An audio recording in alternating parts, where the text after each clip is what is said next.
चंद्रप्रकाश चौधरी पर एक आरोप लगता है और उस बड़ी आक्रामकता के साथ वो आरोप लगता है कि 1932 के समर्थक तो हैं पर 1985 पर हस्ताक्षर करते हैं। देखिए क्या है ये मामला आज नेताजी पहले बैजनाथ महतो को लेकर के जो एक्शन था, आजसू जान रही थी कि सूर्य सिंह बेसरा कभी भी इस सीट पर चुनाव लड़ सकते हैं या अपने प्रत्याशी को लड़ा सकते हैं।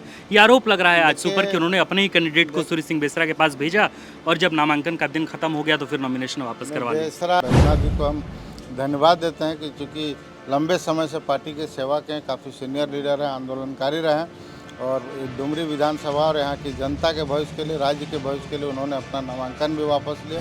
सब ये सरकार जो आरोप लगता है कि 1985 पर हस्ताक्षर है चंद्रप्रकाश, क्या ये सत्यता है? हम लोग लिखित रूप से रघुवर दास को हम लोग दिए थे कि हम लोग 2019 में जितना वोट आजसू लाई थी लगभग उतना ही वोट भाजपा भी लाई थी, लेकिन इस बार गठबंधन हुआ और आजसू को ये सीट मिला है। लोग कह रहे हैं कि भाई थोड़ी नाराजगी भाजपा कार्यकर्ताओं में होगी। अगर ये कार्यकर्ताओं में नाराजगी होती है तो लगता है नाराजगी राजनीति में क्या कुछ संभव नहीं है? क्या आप सोच सकते हैं कि अखिल भारतीय विद्यार्थी परिषद और भाजपा कभी दोनों एक साथ एक विपक्ष में चुनाव लड़े? ऐसा संभव नहीं है, पर ऐसा हो सकता है। जो झारखंड मुक्ति मोर्चा की स्टूडेंट यूनियन हुआ करती थी आजसू, वो आज दोनों आमने सामने हैं। इतिहास गवाह रहा है इसका। डुमरी उपचुनाव है। डुमरी उपचुनाव में सांसद चंद्रप्रकाश चौधरी नवाडी के अलग अलग हिस्सों में घूम रहे हैं। आज हमारे साथ चंद्रप्रकाश चौधरी हैं। नेताजी, क्या है माहौल इस बार?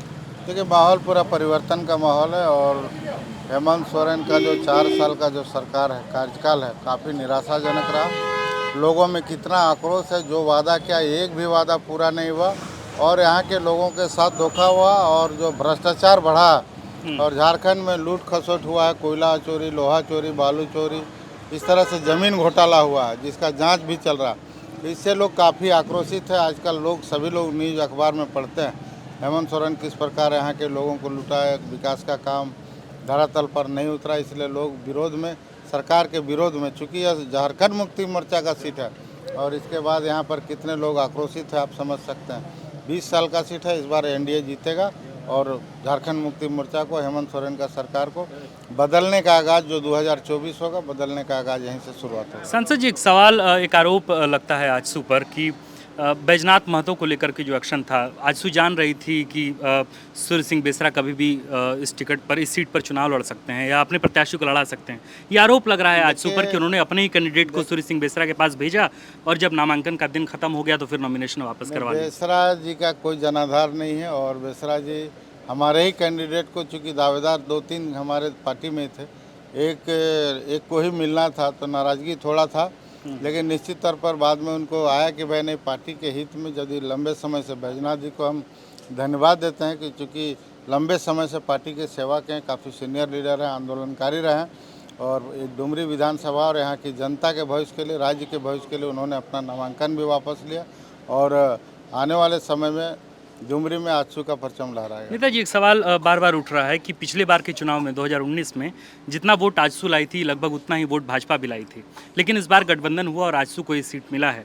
लोग कह रहे हैं कि भाई थोड़ी नाराजगी भाजपा कार्यकर्ताओं में होगी। अगर ये कार्यकर्ताओं में नाराजगी होती है तो लगता है कोई नाराजगी नहीं। तो मैंने कहा कि गठबंधन पिछला बार नहीं होने के कारण यहाँ पर झारखंड मुक्ति मोर्चा जीता था। अब दोनों का वोट जोड़ के देखें तो उससे कहीं ज़्यादा हम लोगों का वोट है, इसलिए कुछ नहीं, गठबंधन हुआ है। हम लोग देखे रामगढ़ में परिणाम, आप लोग, हम लोगों का गठबंधन हुआ, भाजपा के लोग, आजसू के लोग सभी मिलकर तालमेल मिलाकर चुनाव लड़े। हम लोग 22,000 वोट से उसको पीछे किए और यहाँ भी हम आपको विश्वास दिलाते हैं जब परिणाम 8 तारीख को आएगा, हम लोग 30,000 से अधिक वोट से यहाँ पर एनडीए गठबंधन है। चंद्रप्रकाश चौधरी पर एक आरोप लगता है और उस बड़ी आक्रामकता के साथ वो आरोप लगता है कि 1932 के समर्थक तो हैं पर 1985 पर हस्ताक्षर करते हैं। देखिए, क्या है ये मामला आज नेताजी? पहले उनसे हम यही पूछना चाहते हैं कि आप 1932 के नाम पर वोट लिए, 1932 के नाम पर जनता लोग वोट देकर उनको जिताया, भी मुख्यमंत्री भी बनाया।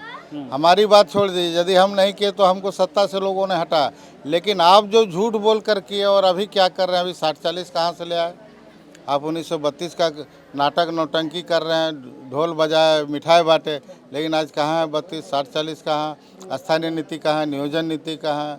विस्थापन नीति कहाँ? ये सब सरकार। ये जो आरोप लगता है कि 1985 पर हस्ताक्षर है चंद्रप्रकाश, क्या ये सत्यता है? हम लोग लिखित रूप से रघुवर दास को हम लोग दिए थे कि हम लोग 1932 का समर्थक है और 1932 से लागू होना चाहिए, लेकिन जब भी लगा हुआ, अभी हेमंत सोरेन को कौन सा आधार बना है सो हमको वही पता लगता है।